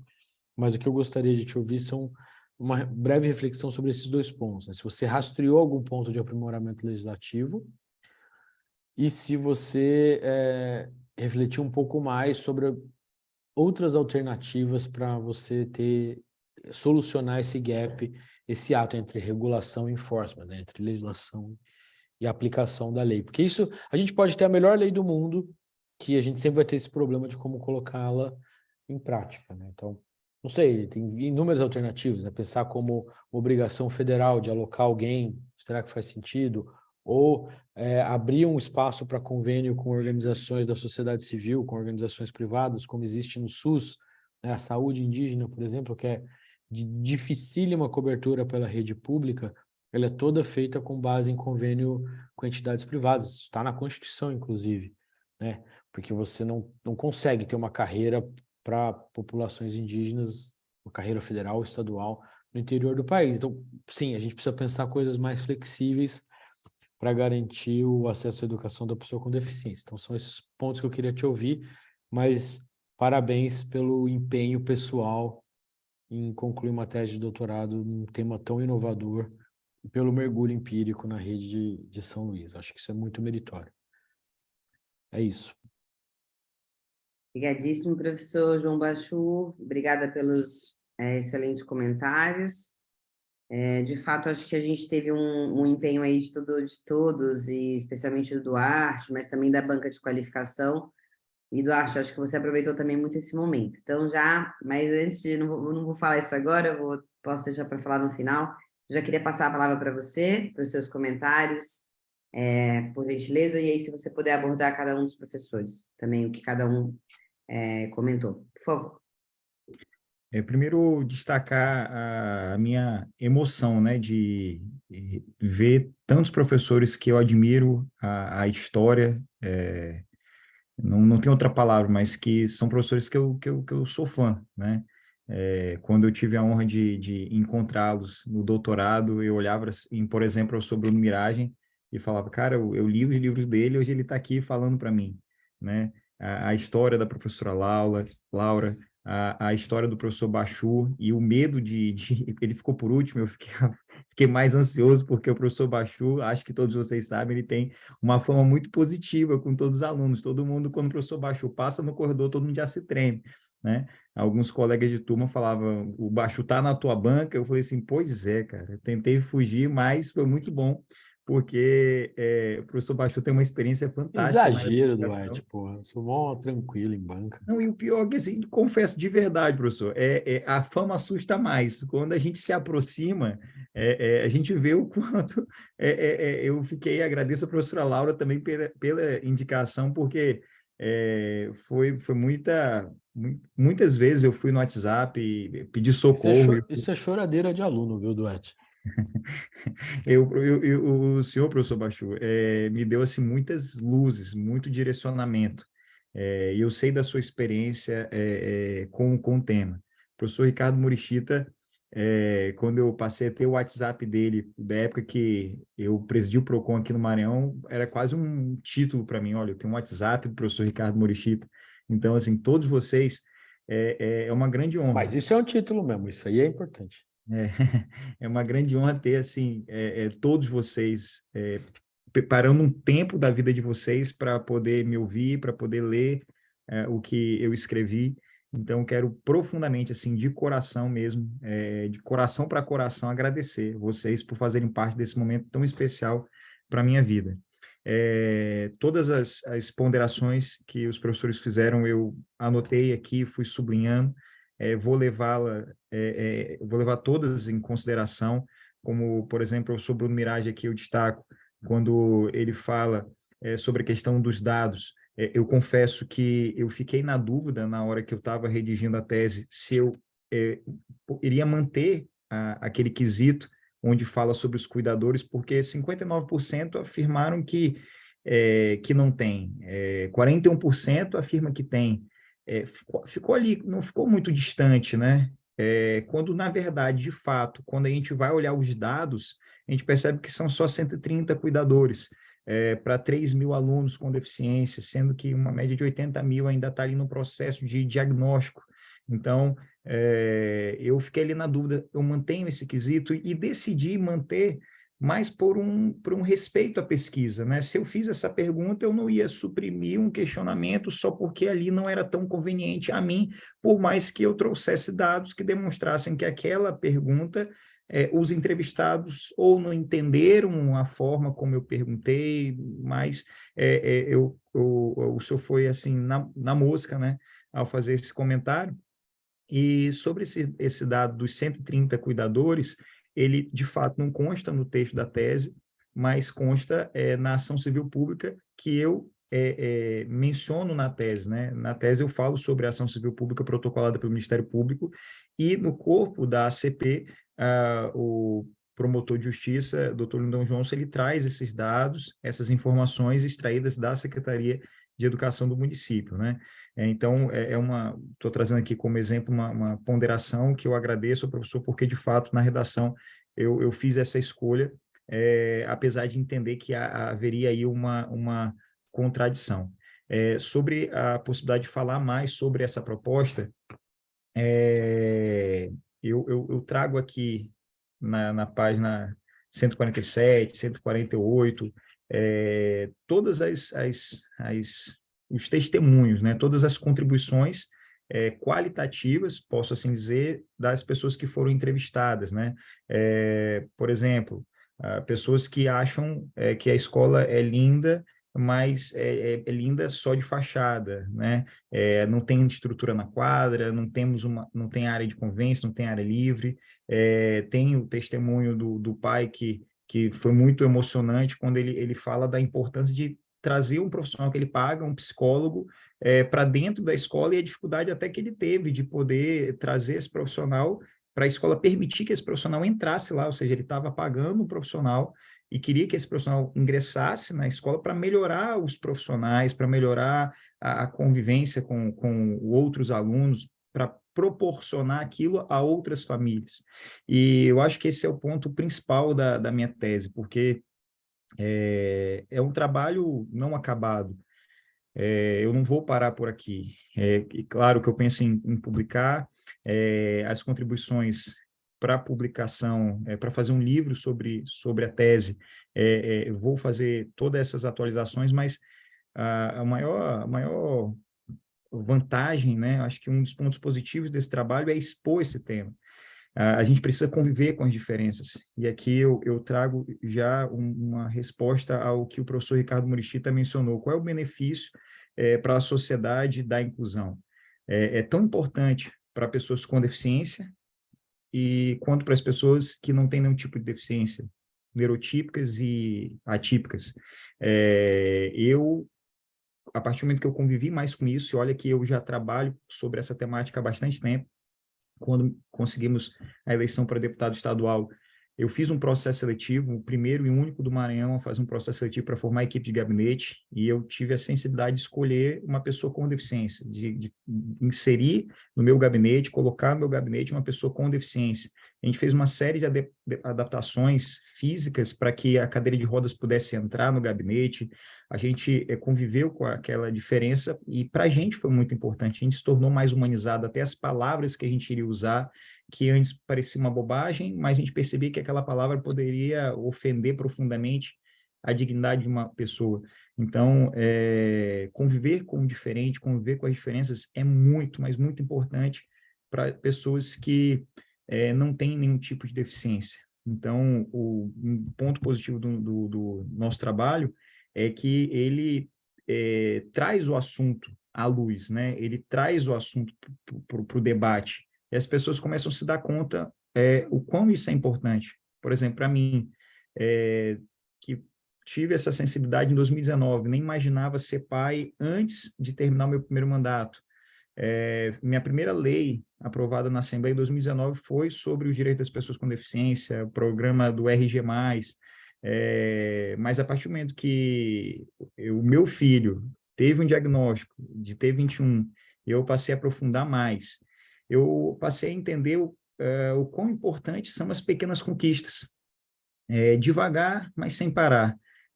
O simples fato dele se conectar, olhar nos meus olhos é uma conquista. Um sorrisinho dele é uma conquista. Um virar o pescoço é uma conquista. E isso me torna mais humano, isso me torna uma pessoa mais sensível a essas situações. E eu acho que as pessoas, a humanidade precisa disso. Para uma pessoa que tem um filho que não tem nenhum tipo de deficiência, o simples fato dele chorar talvez já seja um problema. Para mim, uma vibração, ele está chorando, ele está balbuciando, ele está sorrindo. Então, quando a gente convive com o diferente e a gente lida com essas diferenças, isso é um crescimento espiritual, é um crescimento humano muito importante. Então, é fundamental que exista essa exposição. Teve uma reflexão muito importante aqui, eu acredito que foi o professor Ricardo Murichita também falou, inclui de qualquer forma, não se prejudica. Eu fiquei muito pensativo sobre esse seu questionamento, professor, porque o que me veio à mente, em razão desse seu questionamento, é olhar para a Constituição Federal. Quando a gente olha para a Constituição Federal de 88, a gente percebe que ele tem direitos, mas aqueles direitos eles não surgiram do acaso.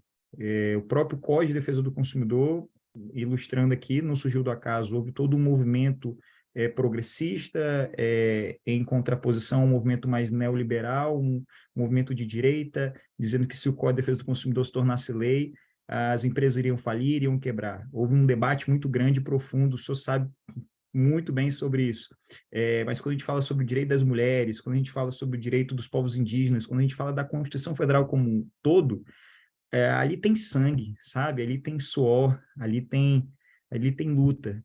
E eu e a minha esposa, a gente sabe que a gente vai chorar muito, a gente vai sofrer muito. Hoje, o nosso maior medo, a nossa maior preocupação é como a sociedade vai lidar com o nosso filho.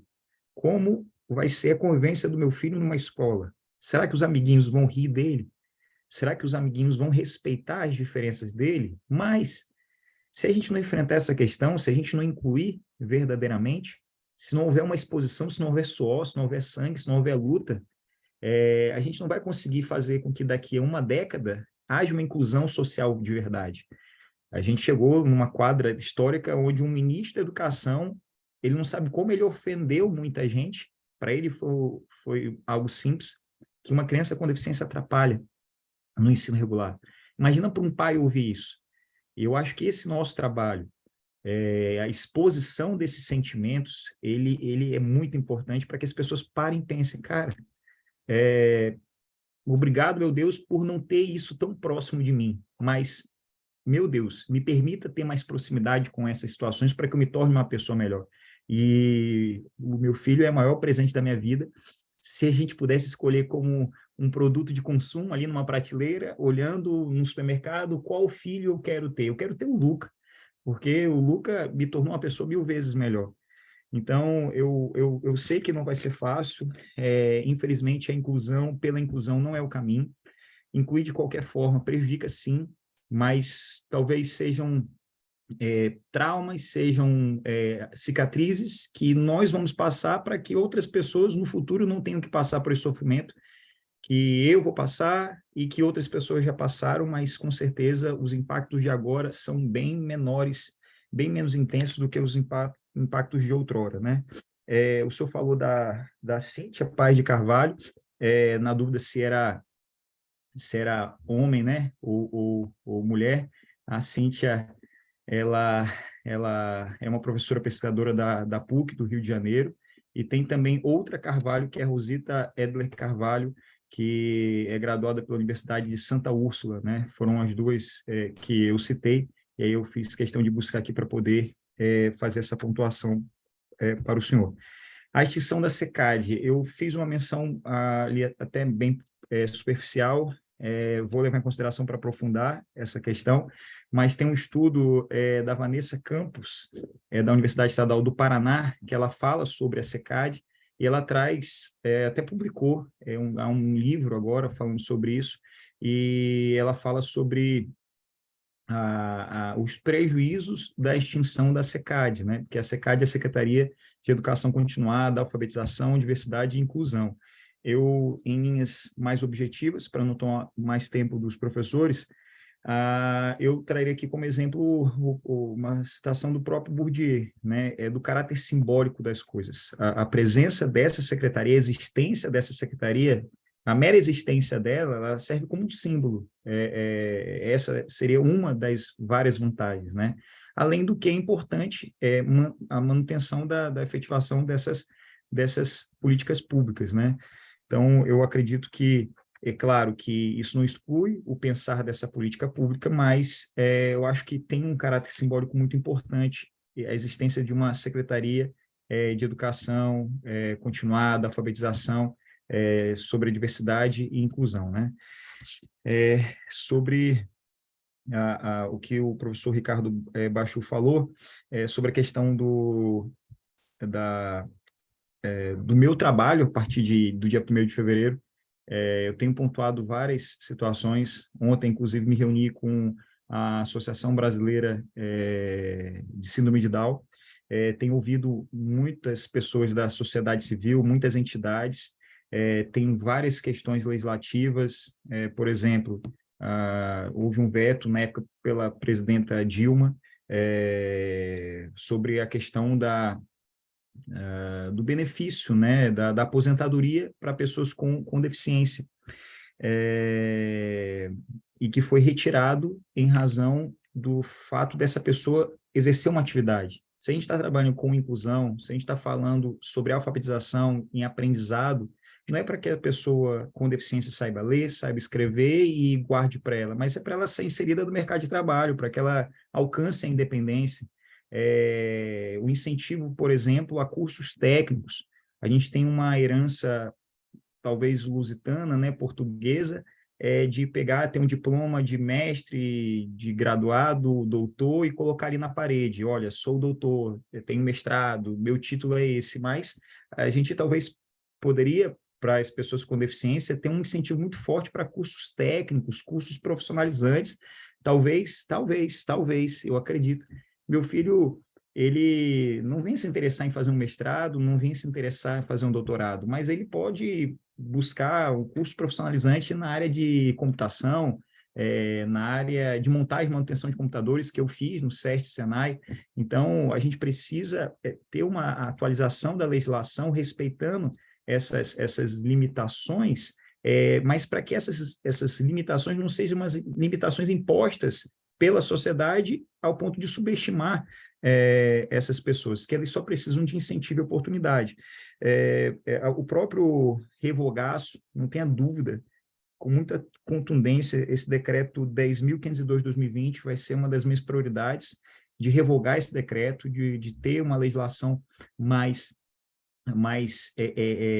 atualizada e sensível às necessidades sociais, necessidades das pessoas com deficiência, mas é claro que se pudesse fazer uma escolha em termos de legislação, o mundo, o país, ele está bem assistido. Acho que mais do que fosse elencar prioridades, mais do que atualizar a lei, que sim, temos que atualizar, melhorar, o mais importante é melhorar a gestão, a implementação dessas políticas públicas, sensibilizar, capacitar, formar o poder executivo, e para isso é fundamental a atuação mais forte do Ministério Público, enquanto fiscal da lei.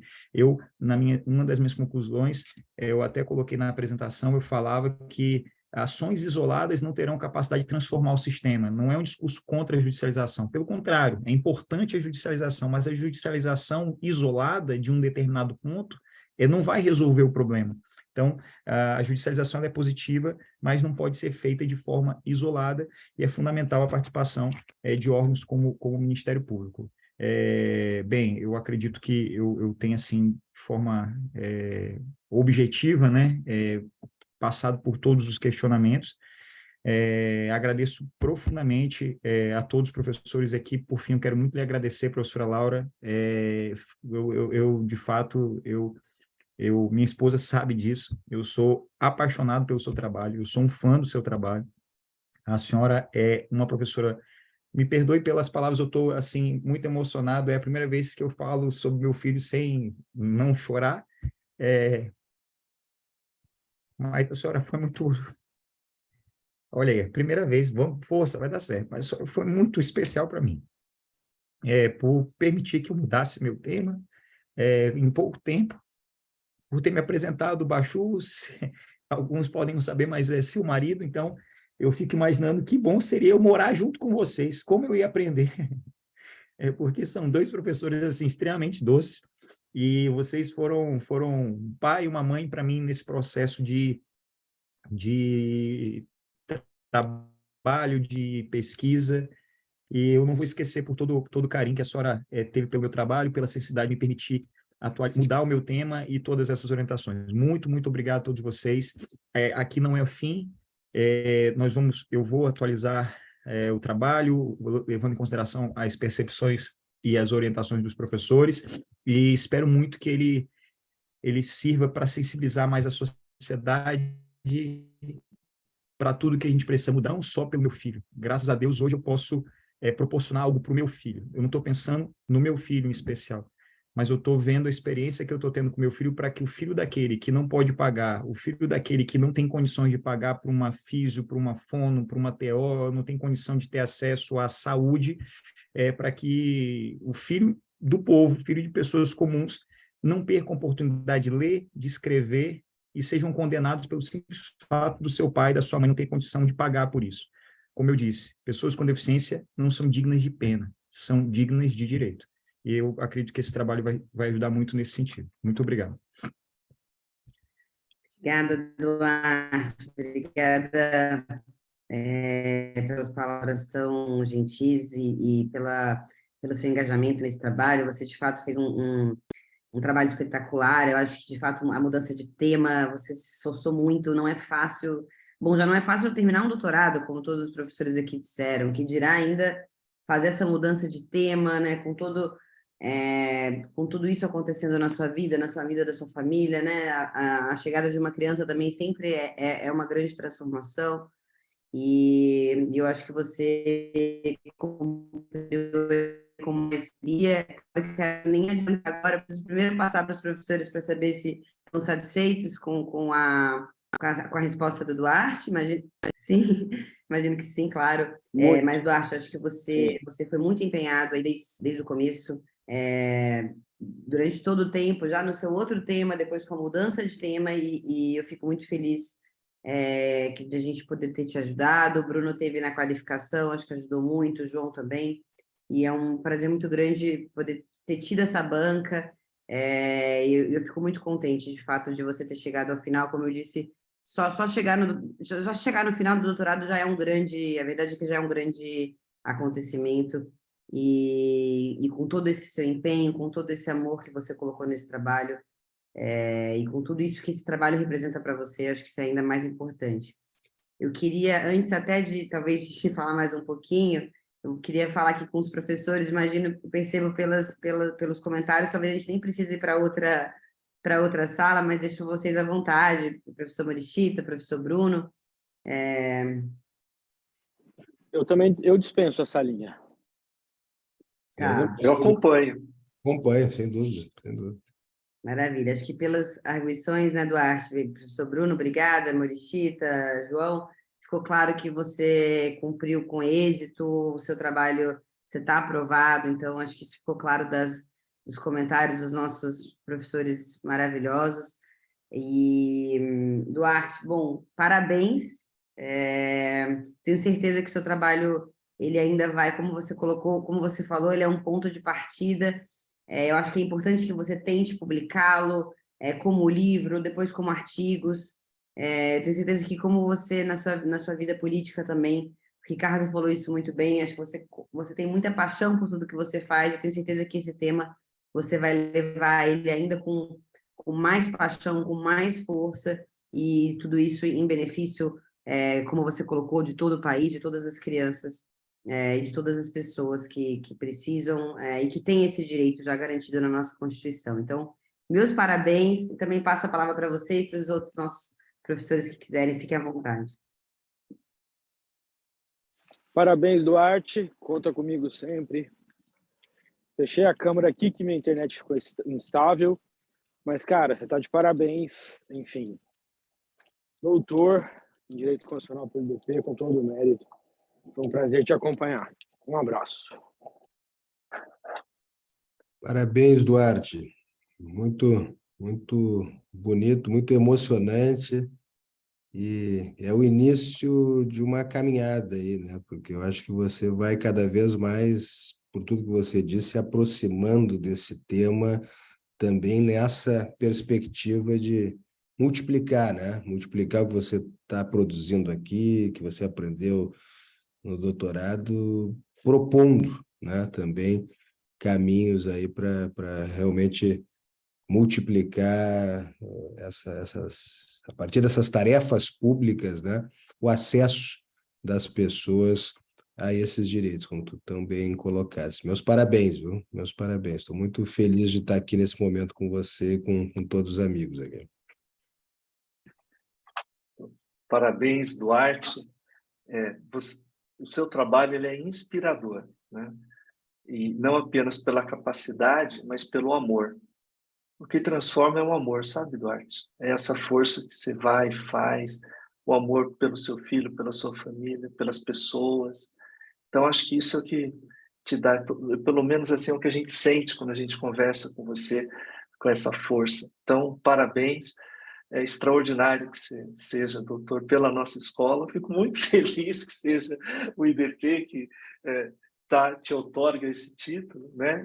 Enfim, desejo muito sucesso para a sua vida, porque eu sei que ela está diretamente ligada à vida de milhares de pessoas, milhões de pessoas. Acho que essa é uma missão, né? Então, de novo, uma alegria estar aqui. Brigadíssimo, Laura. Sempre uma felicidade estar aqui, rever o Bruno, aprender com o Bruno, com você, com o Bachur.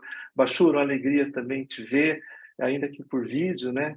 Então, muito feliz de participar dessa banca. Obrigado. Eu agradeço e eu estava segurando aqui a emoção, porque o professor Bachur, como sempre, muito assertivo, ele falou assim, olha, tem que tomar cuidado, distanciar, é muita paixão, e até uma das minhas músicas de campanha, a principal, falava assim, Duarte Coração, porque as pessoas me conhecem muito dessa forma, professor Ricardo. É E o professor engraçado. Baixo falou assim, Boa. olha, cuidado, não vai se aproximar muito. Eu passei o tempo todo, não, peraí, calma, não se aproxima muito para poder não errar. Eu levo muito a sério tudo que vocês falaram e falam para mim, muito obrigado. Eu só queria um pedido Que aqui, bom. já que a gente está distante, eu queria fazer um print aqui da tela com você, se o Claro. professor João Baixo puder ligar, se não puder, não tem problema, Vou, só li... o nome Vou ligar. já vai. Eu já vou mandar para o grupo do WhatsApp da turma, falar assim, olha, graças a Deus deu tudo certo, o professor baixou, o professor baixou na banca. Eu vou printar aqui, tá, gente? Então, Manda ver. 1, 2, 3 e... Pronto. Pessoal, muito obrigado, professor Baixou, obrigado, professora Laura, professor Ricardo, professor Bruno, obrigado aí de coração. E eu sei que está sendo gravado, então, Luca, meu filho, tudo é possível, você é capaz de fazer tudo que você quer, e eu tenho muita fé de que você vai conseguir. Isso aqui é para você e para todas as pessoas que têm algum tipo de deficiência, tudo é possível, a gente só precisa de incentivo. Se eu conseguir, qualquer pessoa pode conseguir também. Muito obrigado. Maravilha. Parabéns, Duarte. Um beijo grande, gente. Parabéns, Duarte. Um Obrigada a abraço, bom ver todos. vocês. Obrigado, Ricardo, Beijo, Bruno, Bruno, Ricardo. Laura. Até mais. Valeu, Parabéns, gente. obrigado. Tchau, Parabéns. tchau. Tchau, Laura. Um beijo, Duarte, Bruno, Meu. Beijo, Bachur. Tchau, Maricita. gente. Um abração. Tchau, Igor. Parabéns. Obrigada. Professores, Duarte, você permanece comigo, tá? Tá, tudo bem.